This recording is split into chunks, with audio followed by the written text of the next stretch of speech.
Island Auto Repairs has been on Bribie Island north of Brisbane for nearly a decade. The work is becoming increasingly frustrating. I mean, 10 years ago, take you 5 minutes to, turn out a service light. Now, it could take an hour and a half, 2 hours, 3 hours.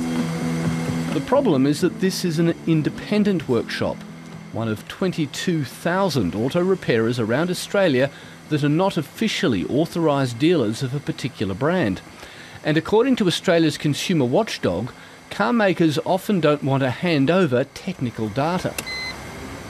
The cars are getting more and more complicated all the time, so getting that information is paramount to being able to support our customers. The federal government is proposing to force car makers to share more information, as is the case in North America and parts of Europe. But manufacturers say that could be dangerous. We cannot have a situation where people are tinkering with cars that are complex, because it puts the safety of motorists and other road users at risk. A new car today is likely to contain more than 10 million lines of computer code. Indeed, a luxury car could have more sophisticated software than a modern airliner.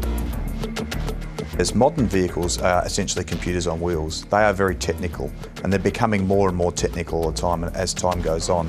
So we have our trip display. Island Auto Repairs often resorts to searching YouTube for tips from other mechanics about how to get around problems without computer codes. Now we're going to press the OK, and we're going to press the telephone up simultaneously. But sometimes they come to a dead end. They can't turn off the service light on this imported Mercedes. We have to then tell our customers, we've done the service, but we can't go any further than that. And you have to go back to your authorised dealer. Hi Carol, how are you? Good morning, good. Come to pick up For the your Mercedes parts owner, Carol Pataris, going to an authorised dealer could be more expensive. And also hugely inconvenient, as there are no authorised dealers on Bribie Island. So for me, I would have to drive almost an hour, then leave my car, and then an hour home. So it could, if the car's there for a few hours, that's it's a lot, half of the day type of thing. This restriction on information, the Australian Competition and Consumer Commission has found, is unfair and could in effect push up the costs of servicing.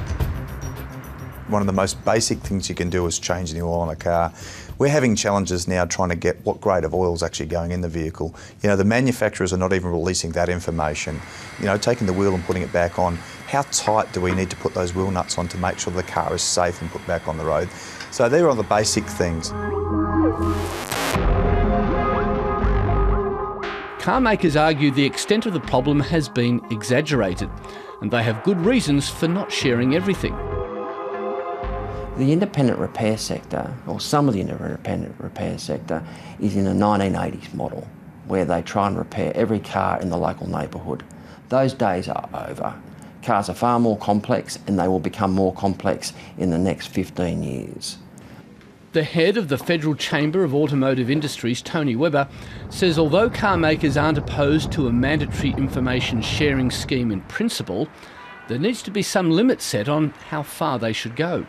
As cars become more complex, has the independent repair sector undertaken the training necessary to repair your vehicle, and do they have the right tools?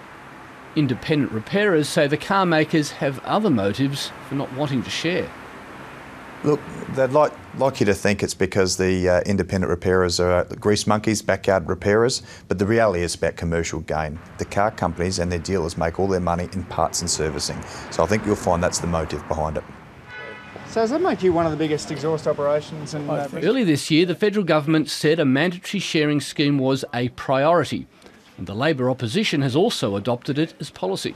Yeah, this one has not as... If independent mechanics don't get the data they need to fix modern cars, they'll be going to the wall.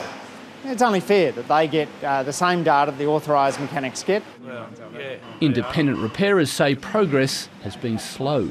We're for it as soon as possible because at the end of the day, we're talking about consumers here that need their cars serviced, which need to be serviced today. The minister responsible for the new scheme, Assistant Treasurer Stuart Robert, was unavailable for interview, and manufacturers are warning against moving in haste.